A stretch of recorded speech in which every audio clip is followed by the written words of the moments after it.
संभाल में झगड़ा ला, ठीक है। हाँ, जैन भैया लिख के भेजे है का कि तू भले मंदिर बना या मस्जिद बना, वाह वाह वाह वाह, कि तू भले मंदिर बना या मस्जिद बना, पर दिल को उससे बेहतर बना।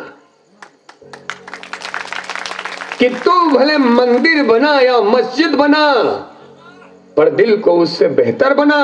और तुझ पे जो फेंके गए हैं पत्थर, जोड़ कर उसे किसी गरीब का घर बना, जोड़ कर उसे किसी गरीब का घर बना। Hallelujah hallelujah. अब एक शायरी लिखे है जैन सरहा, बोलो को नहीं बोलो, मैं सोच में पड़े हूं भाई गॉड बोला तो। और लिखे हैं बुरी नजर वाले तेरा, गाड़ी खवा भी थे, बुरी नजर वाले तेरा, आहा उसे नहीं लिखे जैन सरहा, तका लिखे है न किसी की बुरी नजर, न किसी का मुंह काला, सबका भला करे ऊपर वाला। बाबा कौन पीछे से बाबा बोला तो भाई बहुत बहुत धन्यवाद, आपके चरण कमल सादर प्रणाम। बाबा बहुत सुंदर। अच्छा काम में आदमी समर्थन करना चाहिए, जैसे बागेश्वर धाम अच्छा काम करत है, ओकर समर्थन हम सबला करना चाहिए। जैसे प्रदीप मिश्र गुरु जी अच्छा काम करत है, सबला धर्म से जोड़ा थे भैया, सबला धर्म से जोड़ा थे, मारपीट थोड़ी सिखाते हमारे धर्म। हमारा धर्म कभी नहीं कहा है कि दूसरा धर्म का अपमान करके ही के। Hallelujah hallelujah. कौन कहते जानते हो? बिल्कुल नोनी सबला जानते थे, कल नहीं जाना 100 रुपया। जल्दी है बेटी, जल्दी है जल्दी है। चंपा क्या नाम नोनी तोड़? हाँ हालेलुया। कौन कहते यीशु मसीह मानते थे, वही चमन्नी का है हम कथन का। हालेलुया।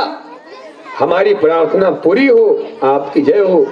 लेकिन हमारे बस्तर में ध्यान से सुनना, हमारे बस्तर में हालेलुया नहीं कथेगा तो मन अत्याचारी करत है। हमारा आंखी के सामने भगवान के फोटो ला पानी में बहा देते, भागवत कथा होते, राम कथा होते, प्रसाद देवे, प्रसाद ला फेंकते दाई, दिवाली में दिया नहीं जलाए।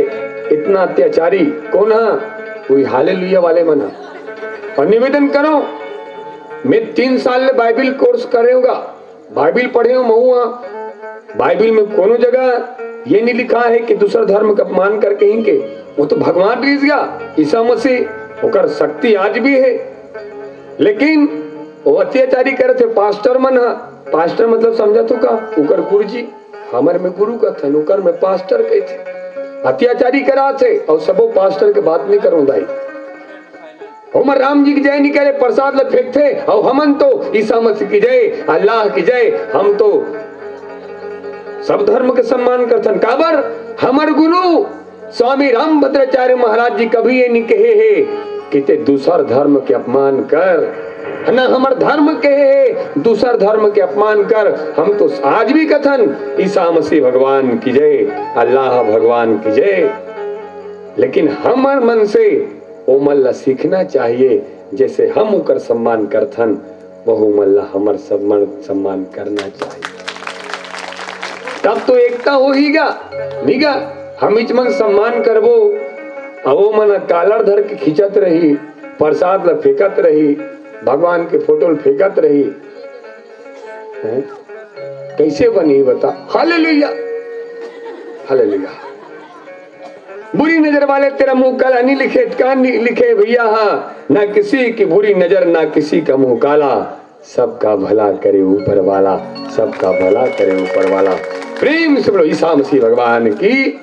हाँ तक हालेलुया। एक नाम हो पढ़ देथन, egg roll chicken centre, Rahul egg roll chicken centre Jamdi, Jamli. हाँ खैर जामली रहे तो जामली रहे भाई, एग रोल सेंटर वाला है वो, सब बड़ दुआ मांगा था। ओकर परिवार बन रहा है, घर बार बन रहा है। अंडा चिला वाले ने का बोला, पैसा का लोग भेजे सब पर दुआ मांगत हन। जैसे जैन सर बोले भगवान परिवार अच्छा रखे, अच्छा रहे। अंडा चिला वाले थोड़े बोला भगवान अंडा चले दुकान के कुकरा मन के, कैसे बोलूंगा, आमलेट भी के मड़ई में। हम थोड़े बोलेंगे भुजी अंडा बिके कहीं के। ये भाई जामड़ी वाला भाई ते अपन पैसा ले जा भाई है? हाँ जो भी रहे पैसा ले जा भाई, कुछ नहीं बोल सकन। खैर अपने को उनके दुकान से थोड़ी मतलब है, अपने को तो है पैसे से नहीं बापू। इस कदर जो आपको हंसा रहा हूं मैं, ये न समझना कि कोई रिश्ता बना रहा हूं मैं। स्वार्थी हूं और स्वार्थ है मेरा, बस अपनी अर्थी के पीछे चलने वालों की तादाद बढ़ा रहा हूं मैं, तादाद। जिन शायरी बोले बढ़ जात हो, शायरी हमारे बड़े भैया शिवेंद्र के लिए हो सकते, वो शायरी हमारे आदरणीय सर जी शिक्षक महोदय जी के लिए हो सकते, वो शायरी आप सब के लिए हो सकते, वो शायरी हमारे जैन सर के लिए हो सकते, वो शायरी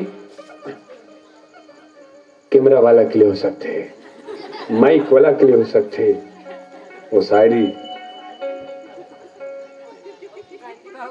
राधा बाई के लिए हो सकते,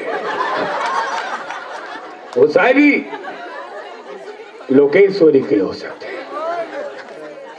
और शायरी ये है, न मैं गिरा न मेरी उम्मीदों के मीनार गिरे, पर लोग मुझे गिराने में कई बार गिरे।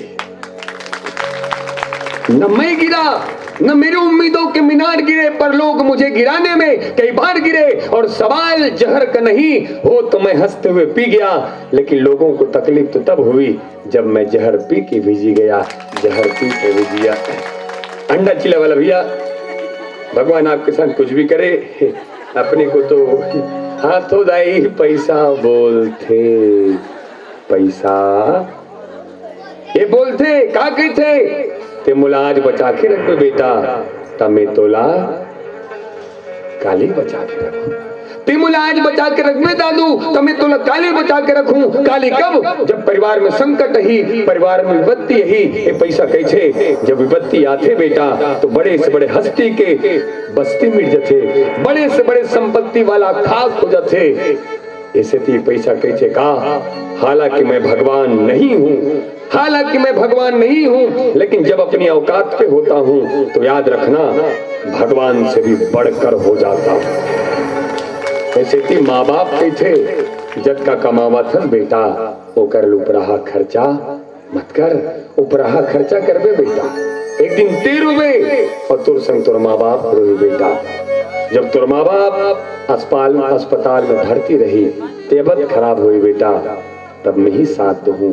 ये पैसा बोलते ते मुलाज बचा के रखो बेटा, तमें तोला काली बचा के रखूं। अंडा चिला वाला भैया, चामड़ी वाले भैया, हाँ भगवान आपके साथ जो भी करे। आवो बाकी के नाम ला बाद में बोलबो। हमारे भूतपूर्व सरपंच की तरफ से परम सम्माननीय जैन सर जी और उकर तरफ से 200 रुपया फेरा है। अभी तो 300 मिले हैं, अभी तो बाकी है। एक बार जैन सर पर जोरदार ताली बजना चाहिए। और परिवार की तरफ से आदरणीय शिवेंद्र सेन और भाभी मां संगीता देवी सेन,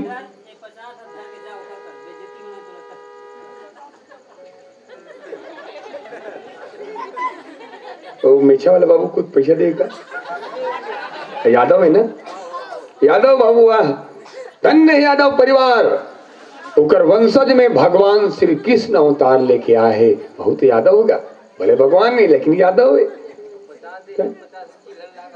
ब्रिजलाल यादव जी 50 रुपए दे है, नहीं दूं तब भी चली बाबूजी, बस एक दोहा पाड़ दो आप, एक ठोक नहीं 3 ठोक, 3 ठोक। हाँ, अभी नहीं पारना है, अभी नहीं पारना है। ब्रिजलाल यादव जी, जय यादव। कौन भात रांधो कहा? जय यादव। और 501 कृपक भाव पुष्प भेजे हैं।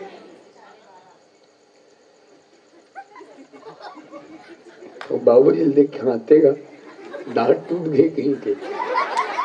उठ हमार मन के भविष्य हैगा, उठ हमार मन के भविष्य है। 50 रुपये वापिस दे, नहीं तो हमरे दांत टूट जाए। कैसे?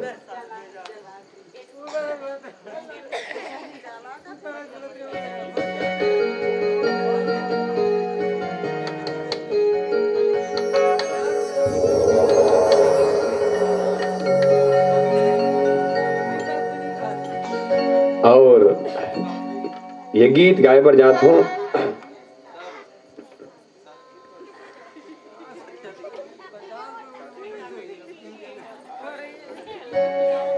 आज परिवार में सब मगन है, सब खुश है। काबर आज मौर्य के जन्मोत्सव के कार्यक्रम है, लेकिन कहीं न कहीं मां इंद्राणी सेन जी की आत्मा आज भी रोवत है, आज भी कल्पत है। काबर जिल्ला होना चाहिए वो हमारे बीच नहीं है। हम बात करते हैं बाबूजी स्वर्गीय राजेंद्र सेन जी के। मां की महिमा का वर्णन तो सारा संसार करता है, मां की महिमा का वर्णन तो सारा संसार करता है, लेकिन पिता के कर्तव्यों का गुणगान कोई कोई ही करता है। अक्सर पिता के रहते हमें उनकी बातें बुरी लग जाती हो, किंतु पिता के जाने के बाद हमें उनकी बातें बहुत याद आती है। फिर पता चलता है कि जिम्मेवारियों का बोझ कितना भारी होता है, एक परिवार को चलाना कितना मुश्किल होता है, जिसे पिता खुशी खुशी चलाता है। पिता परिवार की खुशियों के आगे अपनी खुशियां कुर्बान कर देता है, वो पिता होता है। पिता नीम के पेड़ के समान कड़वा तो होता है, नीम के पत्तों के समान कड़वा तो होता है, किंतु उनकी छाया शीतलता प्रदान करता है। हर दुख हर दर्द को वो हंसकर झेल जाता है, और बच्चों पर मुसीबत आए, बच्चों पर मुसीबत आए तो पिता मौत से खेल जाता है, पिता मौत से खेल जाता है। शायद पिता के रहते हमें उनके होने का एहसास हो या ना हो, किंतु पिता के जाने के बाद दर्द तो होता है। बाबूजी परम श्रद्धेय राजेंद्र सिंह जी, हमेशा आपको संघर्ष करते देखा है। जिसने आपको देखा है तरक्की की सीमाओं को पार करते देखा है। राग हो या खुशी आप सदा एक से रहते बाबूजी, आप कभी न बदलते। आज भी लोग आपसा बनना चाहते हैं, आज भी लोग आपसे आगे निकलना चाहते हैं, किंतु उन्हें क्या पता कि अवसर तो कई बार मिलता है, पर अवतार केवल एक ही होता है, अवतार केवल एक ही होता है। आज आप होते इस परिवार की खुशी और दुगनी होती बाबूजी, आज आप नहीं हो, बस इसी बात का दुख है हमें। बाबूजी ला सादर श्रद्धांजलि गीत के रूप में भाई शिवेंद्र के अंतरात्मक गीत अपन पिता के लिए, और ये गीत हर वो बेटा के लिए है जिन अपन पिता ला बहुत प्रेम करते, बहुत प्रेम करते। जब हम छोटे रहते दाई, तब हमारे पिताजी कंधा में बैठा के मंदिर भगवान के दर्शन कराए वो ले जाते, और पिता कहते कि भगवान के दर्शन कर बेटा, वो देख भगवान मंदिर में विराजमान है। जब पिता चले जाते तब एहसास होते कि भगवान तो वो रही जेकर कंधा पे हमन बैठे रहे, जेकर कंधा पे हमन बैठे रहे। बाबूजी ला श्रद्धांजलि स्वरूप ये गीत आपके बीच में। ये भाव बहन सविता के, बहन छोटे बहन के, भाई शिवेंद्र के भाव। मोरे पापा राज दुलारा, मोरे पापा आँख के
हरिओम।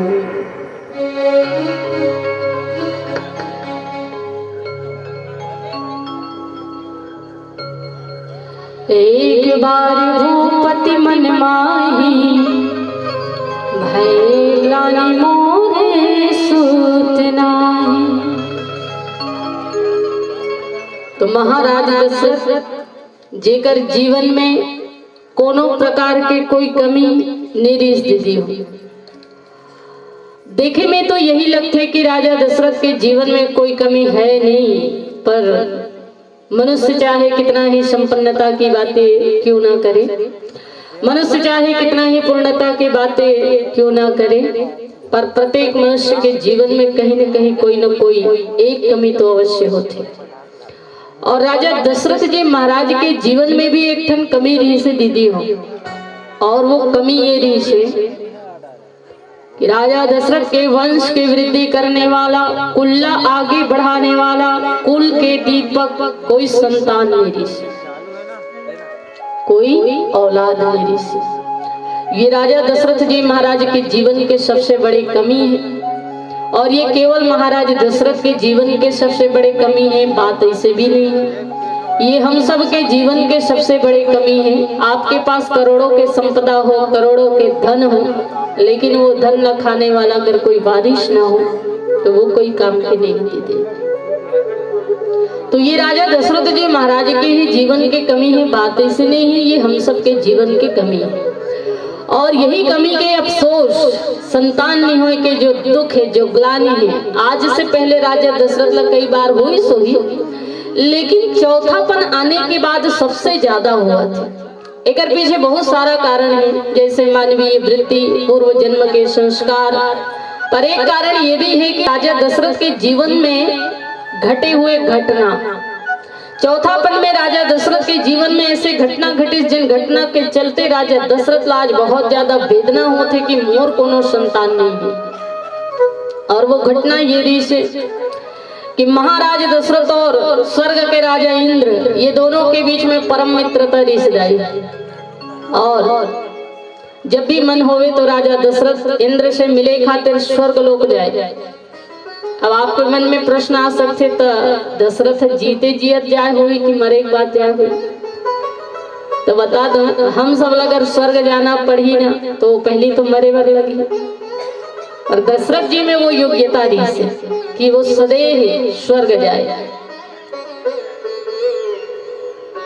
तो एक बार की बात है, महाराज दशरथ जो है स्वर्ग में इंद्र जी से मिलन भेंट करे खातिर स्वर्ग लोक की इंद्र जो है मन में विचार करते कि पृथ्वी लोक के चक्रवर्ती सम्राट है राजा दशरथ और मोर परम मित्र हैं, तो भेंट में कुछ विशेष चीज देना चाहिए, पर का दो? तो महाराज दशरथ मन में विचार करते कैसे कोई कीमती चीज राजा दशरथ जी का भेंट दिया जाए जिन भेंट से वो प्रसन्न हो जाए। तो स्वर्ग लोक में एक वाटिका है दीदी हो, जेकर नाम है नंदन वन, जहाँ बहुत ही दुर्लभ और कीमती प्रकार के पुष्प और वृक्ष पाए जाते हैं। तो इंद्र जो है वही वाटिका से पारिजात के पुष्प तोड़ करके ले, जो बड़ा कीमती और दुर्लभ पुष्प है, जो केवल और केवल स्वर्ग में ही प्राप्त होते, वो पारिजात के पुष्प इंद्र जो है महाराज दशरथ ला भेंट में दी। बहुत प्रसन्न हुए इस राजा दशरथ, मन में विचार करते कि अयोध्या जाऊं तो कौशल्या जी ला दूं ऐसे करके। महाराज दशरथ सोचिस और बहुत सुंदर आतिथ्य सेवा सम्मान सत्कार इंद्र के द्वारा राजा दशरथ जी के किए गए। तत्पश्चात राजा दशरथ जो है अयोध्या के लिए प्रस्थान करिस, और जाते समय वो पारिजात के पुष्प ला पकड़ना भूल गए। अयोध्या पहुंची माता कौशल्या जी के दर्शन हुए तो मन में भाव हुई कि अरे याद है कि मोला तो इंद्र जो है पारिजात के पुष्प दे रही से, जिला में कौशल्या जी ला देना चाहत रहे, पर वो फूल तो मैं वहीं भूल के आ गया। तब महाराज दशरथ पुनः स्वर्गलोक गए फूल के लिए, कीमती फूल। जावत जावत रास्ता में विचार करत है कितना कीमती और दुर्लभ पुष्प है। स्वर्ग में तो अनेकों दास दासी हैं, अनेकों अप्सरा है, देवी देवता है, काकरो भी दृष्टि पड़ी सोही, फूल उठा ली सोही, मिल ही भी कि नहीं मिली। ऐसे सोचते हुए राजा दशरथ चले जाते।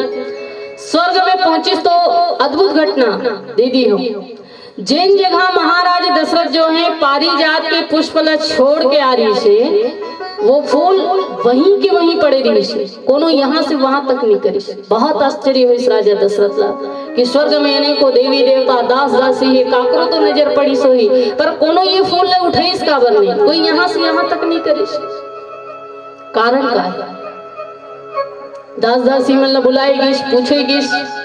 दास दासी मन सिर नीचे करके कहे कि हे महाराज दशरथ, क्षमा प्रार्थी हैं, लेकिन आपके कोनो संतान नहीं है महाराज। आप निपुता हो, निसंतान हो, और निसंतान दंपत्ति के द्वारा छुए हुए कोई भी वस्तु अशुभ और अपवित्र मानी जाती। भले ही ये पुष्प बड़ा कीमती और दुर्लभ है, पर आप इन्हें स्पर्श करे हो इसलिए ये अपवित्र हो चुके हैं, और ऐसे फूल ल लेकर के हमन का करते एक रेसिपी हमन नहीं उठाएं। महाराज कहे जब ये बात सुनी से दाई हो तो महाराज दशरथ के नेत्र सजल हो गए, अश्रु की धारा बहना प्रारंभ हो गई। ऐसे लागे मानो छाती में कोनो बाण चला दे है। राजा दशरथ को जो वेदना हुई ना कि संतान नहीं होने के कारण, निपुता होने के कारण मोर छुए हुए वस्तुला अपवित्र माने जाते। बाद में तो ये भी पता चले कि जब जब राजा दशरथ इंद्र से मिलन भेंट करके जाते तो इंद्र संपूर्ण स्वर्ग का पवित्रीकरण कराते। ये बात भी पता चले तो और भी ज्यादा वेदना हुई इस राजा दशरथ ला कि मोर बैठे जगह ला पवित्र किए जाते, मोर छुए हुए वस्तु ला अशुभ और अपवित्र माने जाते। का मैं इतना दुर्भागा हूँ, इतना दुर्भाग्यशाली हूँ कि मोर कोनो संतान नहीं होने के कारण मोर जिन जगह में बैठ जाते हो पवित्र किए जाते, जिन वस्तु ला छू ले थोड़ा अशुभ माने जाते। फूट फूट के रोजता महाराज दशरथ। और राजा दशरथ के ये ग्लानि भरे स्वर सुन के ही तुलसीदास जी की एक बार भूपति मन माही भय ग्लानि मोरे सूत नाहि। बहुत ज्यादा वेदना होते राजा दशरथ ला जब स्वर्ग में राजा दशरथ जी के संग में ऐसे दुर्व्यवहार हुई। पर एक निवेदन दीदी हो, ये दुर्व्यवहार केवल राजा दशरथ जी महाराज के साथ में हुए हैं, बात ऐसे भी नहीं है। आज भी समाज में हर वो स्त्री पुरुष, हर वो दंपत्ति के साथ में ये दुर्व्यवहार होते जिन्हें जीवन में माता पिता बने के सौभाग्य नहीं मिले है। दाई भाई, आप वो स्त्री और पुरुष ला पूछ के देखना कि निसंतान हुए के पीड़ा का होते, वेदना का होते, दुख का होते, वो आप अच्छा तरीका से बताइए कि जीवन में बे औलाद हुए के वेदना का होते। ऐसी स्त्री जब गांव के गली में निकलते ना दाई तो लोगन के द्वारा कहे जाते, ताना मारे जाते कि अरे ये तो बांझ हरे, ये तो ठगड़ी हरे, ये तो निपुता हरे, ये निपुती हरे। ऐसे अब सगुनी अब सगुना के चेहरा में देख डरे, अब वो सब काम बिगड़ जाने, थूक के रहेंगे जाते दाई। ऐसे दंपत्ति लगे कि थूक के रहेंगे जाते। ऐसे दुर्व्यवहार वो स्त्री पुरुष के संग होते जिन्हें जिंदगी में माता पिता बने के सौभाग्य नहीं मिले। विचार करके देखो, स्त्री वो दुख किसी भी तरह सहन कर लेते, समाज के ताना बोली ला किसी भी तरह सह लेते, लेकिन यही बात जब घर में ननंद देवर सास ससुर निरानी जेठानी इकर मन के द्वारा बोले जाते ना दाई, तो वो स्त्री के दुख की सीमा नहीं रही। वो फूट फूट के रोते हुए भगवान से की प्रार्थना करते कि हे भगवान, मोला औरत के जन्म तो देहस पर मोला मां नहीं बना के मोर साथ में बहुत बड़े अन्याय करे है। और अगर मोर जीवन में माता बने के सुख नहीं है, मोर जीवन में माँ बने के सौभाग्य नहीं है, कोई बात नहीं, मोला इसे जीवन ही नहीं चाहिए, एकर से अच्छा तो मोला मौत दे दे। कई जन दीदी मन ये दुख ला, ये वेदना ला बर्दाश्त नहीं कर पाए दाई, कोनो फांसी लगा के मर जाते, कोनो जहर खा के मर जाते, कोनो अपन आप ला जला के मर जाते। और कई घर में परिवार में तो ऐसे भी दर्दनाक घटना घटते, ऐसे भयंकर घटना घटते कि सास ससुर ननंद देवर देरानी जेठानी के द्वारा जला करके जहर दे के मार दिया। इतना दर्दनाक घटना घटती वो स्त्री के साथ जिले जीवन में माता बने के सुख नहीं मिले। विचार करके देखो। तो ये केवल राजा दशरथ जी के साथ में होते ऐसे बात नहीं, ये तो हर वो स्त्री पुरुष के संग होते जिन्हें जिंदगी में माता पिता बने की सौभाग्य नहीं मिली। पर आप सबसे हाथ जोड़ के मोर निवेदन है, जीवन में जब भी ऐसे कोई परिस्थिति निर्मित हो, विकट से विकट, विषम से विषम परिस्थिति निर्मित हो, आत्महत्या जैसे जघन्य अपराध कभी मत करना, कभी मत करना। आज लोगन छोटे छोटे बात में ना आत्महत्या कर लेते। दाइयों आप लोग पता है आत्महत्या दुनिया के सबसे बड़े जघन्य अपराध माने गए हैं, क्योंकि ये जीवन ला देने वाला कौन है? ईश्वर। जब दे के अधिकार रखे तो इला हरण करे के अधिकार भी वो ईश्वर ला ही है, आप ला नहीं है। और आप सोचो कि ये संसार के दुख से मैं निजात पा जाऊं, ये संसार के कष्ट से मैं मुक्त हो जाऊं, बिल्कुल गलत सोच है आपके। आत्महत्या के बाद आप ये संसार के दुख से भले मुक्त हो जाओ, लेकिन आत्महत्या करे के बाद जो वो आत्मा ला दुख होते वो संसार के दुख से करोड़ों गुना होते दीदी, जेकर आप कल्पना भी नहीं कर सकते। इतना दुख होते होला। भूत प्रेत की योनि में तब तक भटकना पड़ते, भूख प्यास ठंड गर्मी सब ला सहन करना पड़ते, और कब तक? जब तक कि ओकर आयु पूर्ण ना हो जाए तब तक। विचार करके देखो, संसार में रहो तो कुछ न कुछ करके जीवन यापन कर लो, लेकिन भूत प्रेत की योनि प्राप्त हुई, चाह के भी कुछ नहीं कर सको। भूख लगी, प्यास लगी, गर्मी लगी, ठंड लगी, सबके एहसास हुई, फिर भी आप कुछ नहीं कर सको। और धर्म ग्रंथ के तो ये भी कहना है कि आत्महत्या करने वाला व्यक्ति कभी भी मनुष्य की योनि दोबारा भगवान के द्वारा नहीं मिले, कभी भी वाला मानव योनि नहीं मिले। दाइवा ऐसे ध्यान रहे, जीवन में जब भी ऐसे कोई परिस्थिति निर्मित हो, आत्महत्या जैसे जघन्य अपराध कभी मत करना, क्योंकि जीवन में सुख और दुख के आगमन होते रहते। समय परिवर्तनशील है, समय के साथ सब परिवर्तित हो जाते हैं। बड़े से बड़े दुख भी भर जाते हैं, बड़े से बड़े घाव भी भर जाते हैं। समय परिवर्तनशील है, समय के साथ सब बदल जाते हैं। इसलिए निवेदन, कोई भी बड़े जघन्य दुख हो, आत्महत्या तो बिल्कुल मत करना, कभी मत करना। जीवन में सुख दुख के आगमन होत रहते है ना, और परिस्थिति तो गाय भी जाती। थोड़ी आंसू है, थोड़ी हंसी, थोड़ी आंसू है, थोड़ी हंसी, आज तुम है तो कल है खुशी, जिंदगी की रीत है,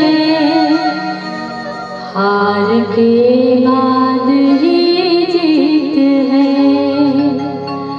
जिंदगी की रीत है, हार के बाद ही जीत है।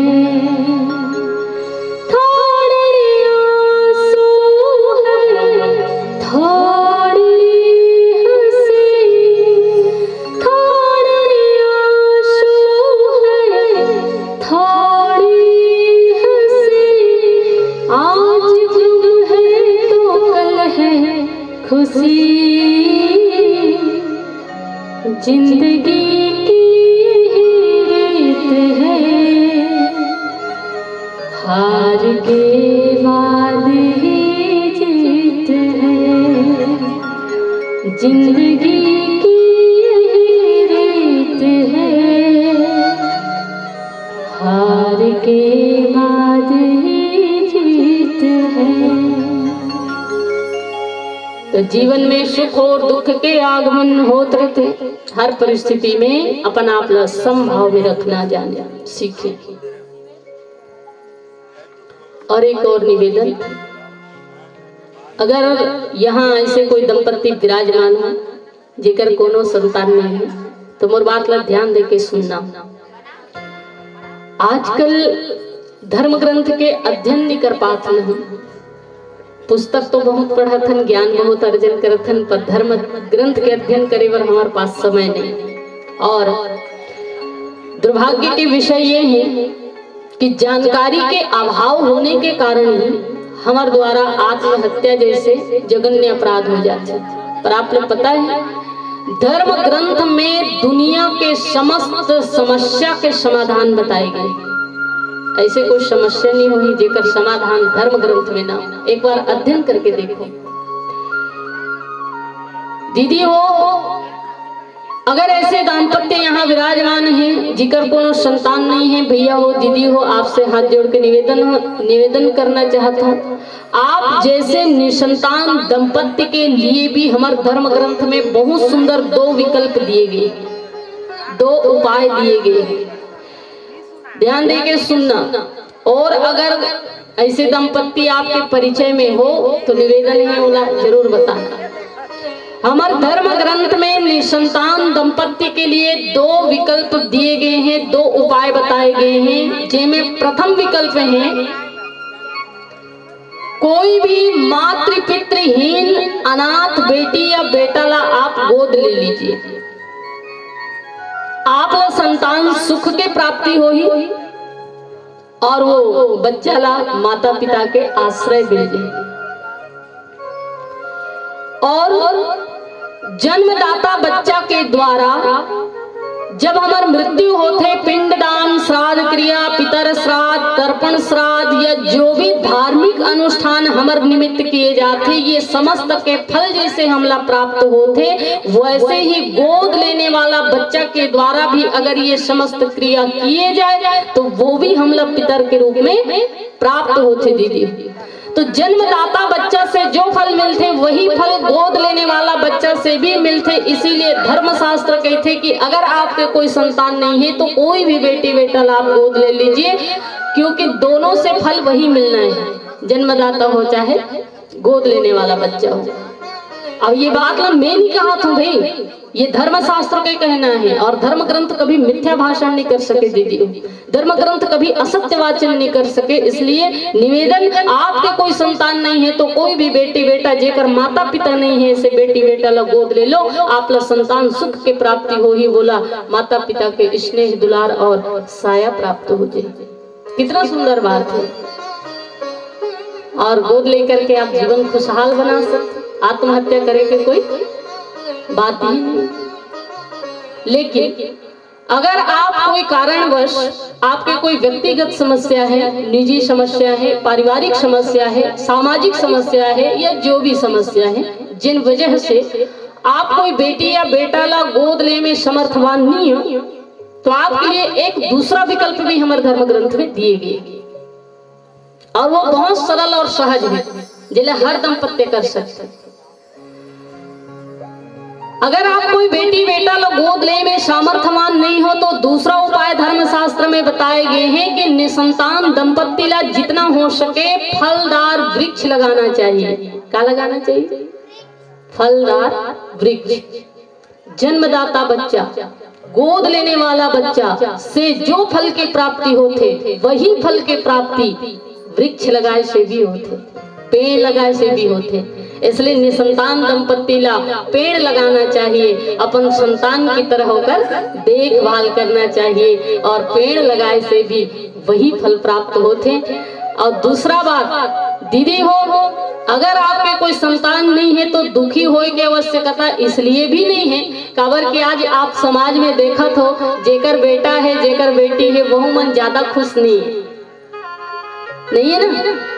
बेटी बेटा बहू होते हुए भी अलग रंग के खाते वृद्धावस्था में, तो कर से बड़े दुख की बात और का हो सकती, सोच के तो आपके संतान नहीं है तो एक लिए दुखी होए के आवश्यकता इसलिए भी नहीं है कि जेकर संतान है जेकर बहू बेटा है वह मन ज्यादा खुश नहीं है, दाई ज्यादा खुश नहीं है, इसलिए भी दुखी होए के आवश्यकता नहीं है। तो आप ये सुंदर से 2 विकल्प अपना के खुशहाल जीवन जी सकते हो, आत्महत्या जैसे अपराध करे की कोई आवश्यकता नहीं है। अब आपके मन में ये भाव आ सकते कि जब इतना सुंदर सुंदर जानकारी धर्म शास्त्र में दिए गए हैं, इतना सुंदर सुंदर मार्गदर्शन धर्म शास्त्र में बताए गए हैं, तो राजा दशरथ जी का बनी अपने, ऐसे प्रश्न आ सकते हैं आपके मन में कि आखिर महाराज दशरथ भी ये शास्त्री मार्ग के चयन करके जीवन खुशहाल बना लेना चाहिए, तो राजा दशरथ का वर्णन करिस। ऐसे अगर आपके मन में प्रश्न आते तो मैं समाधान के लिए बता देना चाहता हूँ कि राजा दशरथ जी महाराज ये उपाय ला खर सेती नहीं अपने इस कावर के राजा दशरथ ला पूर्व जन्म से ही पता रही से दीदी हो कि उकर घर भगवान बेटा बन के आई। भगवान वचन दे कि मैं तोर घर पुत्र के रूप में जन्म लेके आऊं। और ये बात के ज्ञान भी इस राजा दशरथ ला, अगर सचमुच राजा दशरथ ला ये बात के ज्ञान नहीं रहती कि भगवान मुर्गा बेटा बन के आने वाला है, ये बात की जानकारी अगर नहीं रहती तो राजा दशरथ अवश्य में भी ये दो मार्ग में से कोई भी एक मार्ग के चयन करके जीवन खुशहाल बनाते। पर वो लोग पहले से पता रही है कि भगवान मोर घर पुत्र के रूप में जन्म लेके आई, क्योंकि भगवान बोला वचन दे हैं, वचनाबद्ध है ये भगवान, और वचना पूर्ति के लिए बोला आना ही पड़ी। कभी भगवान अपन वचन से मुकर नहीं सके दीदी हो। और यही सत्य बात है, भगवान के एक ही स्वभाव है, देना होते तो छप्पर फाड़ के देते और जब लेना होते तो तिनका तिनका के हिसाब लेते। भगवान के ये एकमात्र स्वभाव है, वो कुछ भी कर सकते। तू अगर चाहे तो कतरा को समंदर कर दे, तू अगर चाहे तो कतरा को समंदर कर दे, तू अगर चाहे तो बादशाह को कलंदर कर दे, तेरे चरणों में किस्मत संवारता है ये रहीम। तू अगर चाहे तो मुकद्दर का सिकंदर कर दे, तू अगर चाहे तो मुकद्दर का सिकंदर कर दे। तो भगवान सर्वसमर्थवान ही कुछ भी कर सकते, और भगवान कभी मिथ्या भाषण तो कर ही नहीं सकते, क्योंकि एक वाणी करुणा निधान की, भगवान के वाण और वाणी एक ही हिदायत जो कभी मिथ्या नहीं हो सके। और ये बात के ऊपर पूरा भरोसा इस राजा दशरथ का। अब राजा दशरथ ले ये बात के ज्ञान है, दुनिया वाले थोड़ी है। अब दुनिया वाले ले ज्ञान नहीं है तो उन तो उल्हाना ताना देवे करी, दुर्व्यवहार करवे करी। पर ये बात की पता राजा दशरथ लरीश है कि भगवान मोर घर आई, वो मोला वचन दे हैं। किसी को इश्क पे नाज है, किसी को दौलत पे नाज है, किसी को इश्क पे नाज है, किसी को दौलत पे नाज है, पर ऐ मेरे परवरदिगार मुझे तो तेरी रहमत पे नाज है, मुझे तो तेरी रहमत पे नाज है। एक भरोसो एक बल एक आस विश्वास, एक राम घन श्याम हित चातक तुलसी दास।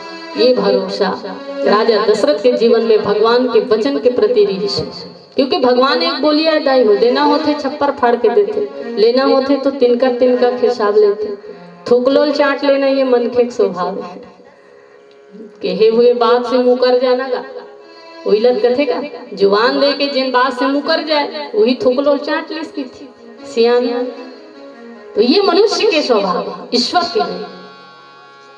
इसलिए राजा दशरथ ये दो मार्ग के चयन नहीं करे देते। और दूसरा बात ये भी है, अगर महाराज दशरथ हमर जैसे तुम्हार जैसे आप जैसे कोई साधारण व्यक्ति ला बेटा बनाए पर भगवान ला मांगे रखिस ना, तो शायद राजा दशरथ ला इतना दुख तकलीफ झेले की आवश्यकता भी नहीं रही, है ना। हमार जैसे आप जैसे कोई साधारण बेटी या बेटा के मांग करे रहते, साधारण मनुष्य ला पुत्र के रूप में मांगे रहते, तो शायद राजा दशरथ ला इतना कठिन कष्ट ला झेले की आवश्यकता नहीं रही से। लेकिन महाराज दशरथ बेटा भी बनाना चाहते, तो कौन ला बनाना चाहते? परात्पर ब्रह्म ला पुत्र के रूप में पाना चाहते। इतना ऊंचा ख्वाब है होगा, भगवान न बेटा के रूप में पाना चाहते। अब सोचो, जितना कीमती वस्तु खरीदो उतना ज्यादा कीमत तो चुकाना पड़ी ना। मान लो अगर आप 1 तोला सोना खरीदो तो 1 तोला सोना के मूल्य चुकाना पड़ी, पर वहीं अगर 10 तोला सोना खरीदो तो 10 तोला सोना के मूल्य चुकाना पड़ी कि नहीं। तो जितना कीमती वस्तु हम खरीदथन उतना ही ज्यादा कीमत चुकाना पड़ते दाई हो। इसीलिए राजा दशरथ हमर जैसे तुम्हार जैसे कोई बेटा के मांग करती तो शायद राजा दशरथ तो इतना दुख झेले की आवश्यकता नहीं रही से। लेकिन आप लोग ज्ञात हो, राजा दशरथ ब्रह्मराही पुत्र के रूप में प्राप्त करना चाहते, और एक कीमत महाराज दशरथ अपन प्राण दे के चुकाना पड़े। राजा दशरथ अपन प्राण दे के चुकाना पड़ेगी दीदी, सोच के देखो। इसलिए तुलसीदास जी राजा दशरथ के वो सत्यनिष्ठ प्रेम के लिए वंदना प्रकरण में वंदना करिस। बंदो अवध भुवाल सत्य प्रेम जेहि राम पद, बिछुरत दीन दयाल प्रीतन तृणीयु परिहर। भले प्राण चली जाए पर पुत्र तो ईश्वर ही होना चाहिए। प्राण चली जाए कोई बात नहीं, पर पुत्र तो परमात्मा ही होना चाहिए। ये भाव राजा दशरथ, कितना ऊंचा भाव है। और आजकल हमन कथन भगवान आए नहीं, लोगन मन तो आजकल ये भी कहते कि भगवान में अब शक्ति नहीं रहेगी गा कथी। पर मैं कहती हूँ भगवान में आज भी शक्ति है दीदी हो, हमार में भक्ति नहीं है। साफ शब्द में यही है, भगवान में आज भी वो शक्ति है कि ये खंभ फाड़ करके नरसिंह के रूप में अभी के अभी प्रकट हो सकते। भगवान अभी के अभी एक खंभा से प्रकट हो सकते। भगवान के आय में देरी नहीं है, भक्तराज प्रहलाद के होय में देरी है। प्रहलाद जैसे भक्त के होय में देरी है, भगवान के आय में देरी नहीं है। क्योंकि भगवान तो भक्त के भाव के अनुरूप ढलने वाला है। अगर आप भाव से प्रहलाद की तरह भगवान ने बुलाओ तो अभी खंभ फाड़ के प्रकट हो जाही। कावर की भगवान है कौन? भाव वाले भक्त का भगवान पर भी भार है, भाव वाले भक्त का भगवान पर भी भार है। इसीलिए पर ब्रह्म का होता यहाँ अवतार है। भाव ही सर्वस्व है, भाव ही आधार है। और भाव से भजले उन्हें तो भव से बेड़ा पार है, भाव से भजले उन्हें तो भव से बेड़ा पार। तो भाव वश्य है भगवान, भक्त के भावना के अनुरूप ढलने वाला भाव तो हो। हमारे में प्रहलाद जैसे भाव ही नहीं है दाई, तो भगवान आई कैसे? लोग कहते हैं भगवान आते नहीं, लोग कहते हैं भगवान आते नहीं, कोई मीरा के जैसे बुलाते नहीं, कोई मीरा के जैसे बुलाते नहीं। लोग कहते हैं भगवान खाते नहीं, लोग कहते हैं भगवान खाते नहीं, कोई सबरी के जैसे खिलाते नहीं, कोई सबरी के जैसे खिलाते नहीं। लोग कहते हैं भगवान सोते नहीं, लोग कहते हैं भगवान सोते नहीं, कोई यशोदा के जैसे सुलाते नहीं, कोई कौशल्या के जैसे सुलाते नहीं। लोग कहते हैं भगवान आते नहीं, कोई दशरथ के जैसे बुलाते नहीं, कोई दशरथ के जैसे बुलाते नहीं। तो भगवान तत्पर है आएगा, भाव चाहिए। महाराज दशरथ की तरह, माता कौशल्या की तरह, माता मीरा की तरह, माता शबरी की तरह भाव, क्योंकि भाव के ही भूखे हैं भगवान, भाववश्य भगवान। जिन मूक पशु के आवाज सुन करके दौड़े दौड़े आ सकते दाई हो, वो हमारा आवाज काबर नहीं सुनी। आप लोग पता है, हाथी अपन परिवार के संग में जल क्रीड़ा करेवर सरोवर में गिरी से, हाथी के पैर ला कौन पकड़ ली? मगरमच्छ। मगरमच्छ जो है हाथी के पैर ला पकड़ ली।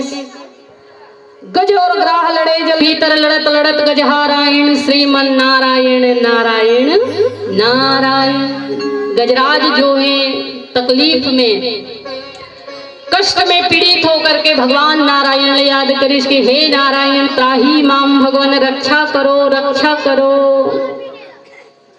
और भगवान कौन से गति से पहुंचे हाथी के रक्षा करे वर आप लोग पता है?